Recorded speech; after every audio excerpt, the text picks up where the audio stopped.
warahmatullahi wabarakatuh. Halo semuanya. Perkenalkan, nama saya Tiara Syabani dengan NIM 6324069, kelas 634A26 dari Universitas Bina Sarana Informatika, Kampus Cabang Selipi. Pada kesempatan ini, saya akan mempresentasikan hasil analisis mengenai perputaran piutang, rata-rata pengumpulan piutang, serta anggaran pengumpulan piutang Mitsubishi Fuso pada tahun 2026. Baik, langsung saja kita masuk ke pembahasan. Sekarang kita masuk ke anggaran piutang. Pertama, kita tentukan dulu perputaran piutang dan rata-rata pengumpulan piutang untuk Mitsubishi Fuso tahun 2026. Di sini ada penjualan bersih, itu didapat dari HPP. Anggaran penjualan sebesar 5.921.321.864.273 rupiah. Kita masukkan. Lalu untuk piutang awal tahun dan akhir tahun ini itu sebesar 600 miliar, dan untuk piutang akhir tahun ini 700 miliar. Jadi rata-rata piutang atau average receivable ini yang dimana piutang awal tahun ditambah dengan piutang akhir tahun lalu dibagi 2, totalnya jadi 950 miliar. Lalu selanjutnya ada perputaran piutang, kita masukkan. Itu didapat dari penjualan bersih dibagi dengan rata-rata piutang, hasilnya 6, yang dimana perputaran piutang ini sebesar 6 kali dalam 1 tahun. Berarti piutang ini berhasil ditagih dan berputar sebanyak 6 kali selama periode tersebut. Lalu untuk rata-rata penjualan piutang ini itu didapat dari 360 dibagi dengan 6.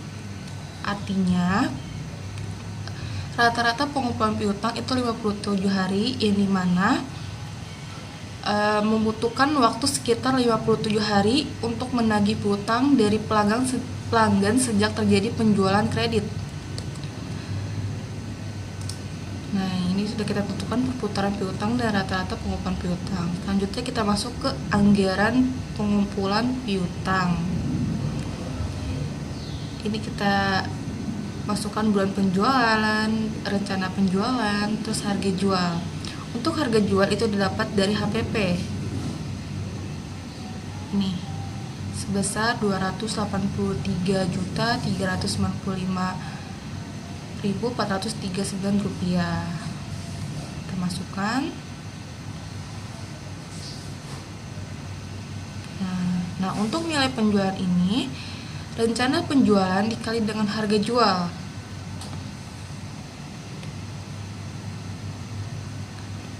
Kayak bulan Januari rencana penjualannya 2.200 dikali dengan harga jualnya, lalu hasilnya segini. Lalu kita hitung bulan Februari sampai dengan Desember. Hitungannya ini. Untuk 75% dikali dengan bulan sebelumnya, yaitu Januari, nilai penjualan dari nilai penjualan totalnya segini.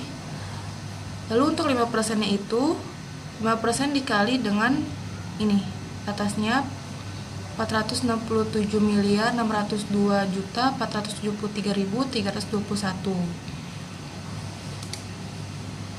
Lalu dikurangkan, hasilnya segini, 44.252.350.605 rupiah. Lalu untuk 20% nya ini dikali dengan bulan Januari, lalu ditambah hasilnya dengan ditambah 20% nya ini. Nah, biar nggak bingung, kita bulan April. Misalnya kita hitung bulan April kita hitung bulan April. Nah, setelah kita hitung bulan April, 5% dikali dengan bulan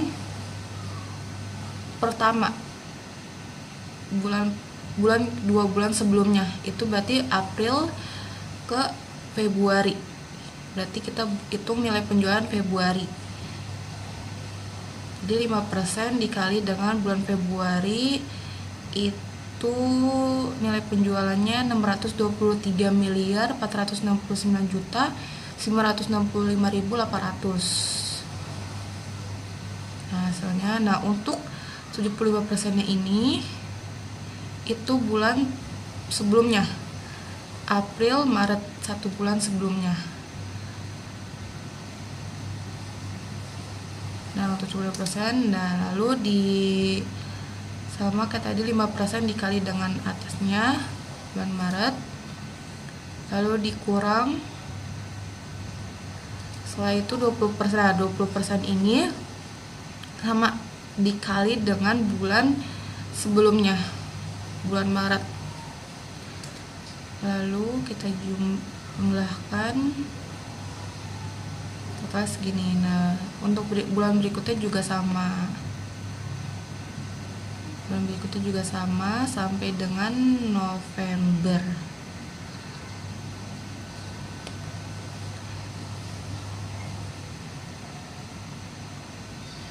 Nah, untuk ini juga Desember, dan untuk November dan untuk Desember juga sama, cuman dia nggak dihitung. Jadi Desember itu diambil dari bulan November sebesar 622.469.965.800 dimasukkan. Nah, untuk total penjualan ini kita hitung dulu, dimana dari total penjualan bulan Februari, lalu Maret, terus April, dan seterusnya. Kita jumlahkan.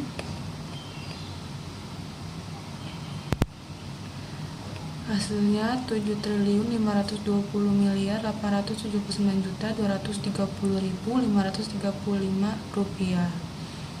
Lalu untuk nilai penjualan itu didapat dari sini, seluruh penjualan dari Januari sampai dengan Desember. Lalu untuk total diskon juga didapat dari bulan Februari yang 5%, terus bulan Maret yang 5%, itu ditambah semua sampai dengan November. Lalu kita jumlahkan, kita kurangin dari nilai penjualan sampai dengan dikurang dengan total diskon. Hasilnya 7.879.230.535 rupiah. Hasilnya harus sama dengan total penjualan ya. Lalu selanjutnya kita masuk ke, sebelum kita sudah masukkan ke ini, kita masukkan juga, jangan lupa kita masukkan ke Februari sampai dengan Desember, lalu kita jumlahkan. Jadi bulan Maret dimasukkan kayak ininya 5%, hasilnya bulan Maret, terus April juga. Terus selanjutnya kita masuk ke anggaran piutang usaha, ini mana persentase penjualan tunai itu sebesar 40%, dan persentase penjualan kredit itu sebesar 60%, dan penerimaan piutang untuk bulan berjalan itu 50%, dan 1 bulan setelah penjualan itu 35%, dan 2 bulan setelah penjualan itu 15%. Caranya adalah kita masukkan dulu total penjualan ini dari Januari sampai dengan Desember, itu didapat dari sini. Penjualan kita masukkan,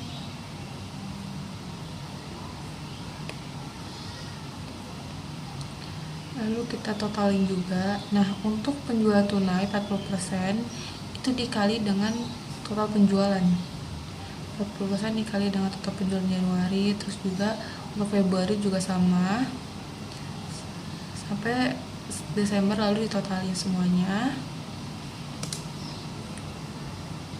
Nah, untuk penjualan kredit juga sama, cuman bedanya itu persentase.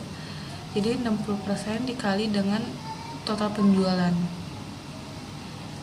Bulan Januari sebesar 374 miliar 81.979.457 sampai dengan Desember. Lalu ditotalin juga. Lalu untuk penerimaan piutang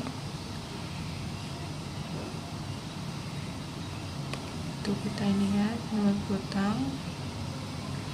Nah, untuk penerimaan piutang itu dikali 50% dikali dengan penjualan kredit. Sama juga dengan bulan Februari, 50% dikali dengan penjualan kredit bulan Februari gitu. Sampai dengan seterusnya sampai Desember. Lalu totalnya. Dan untuk bulan lalu 35% itu sebelumnya, yang dimana Februari ini 35% dikali dengan bulan sebelumnya, yaitu bulan Januari. Penjualan kredit bulan sebelumnya bulan Januari, yaitu sebesar 374.979.457 dikali dengan 35%. Maret juga sama, bulan sebelumnya 35% dikali bulan sebelumnya itu Februari. April juga bulan sebelumnya dikali dengan bulan Maret sampai dengan Desember, habis itu total. Nah, untuk penagihan 2 bulan yang lalu, dimana 15% ini dikali dengan bulan yang 2 bulan sebelumnya, yaitu Januari. Dari Maret bulan Januari sebelumnya itu penjualan kredit, bulan sebelumnya berarti Maret, bulan sebelumnya 2 bulan sebelumnya itu Januari. Berikut juga 2 bulan April sebelumnya berarti Februari, dan Mei bulan sebelumnya berarti Maret gitu, sampai seterusnya Desember. Lalu ditotalin. Lalu untuk total penerimaan piutang ditotalin semuanya sampai dengan Desember, kita totalin juga. Dan untuk saldo piutang akhir bulan itu didapat dari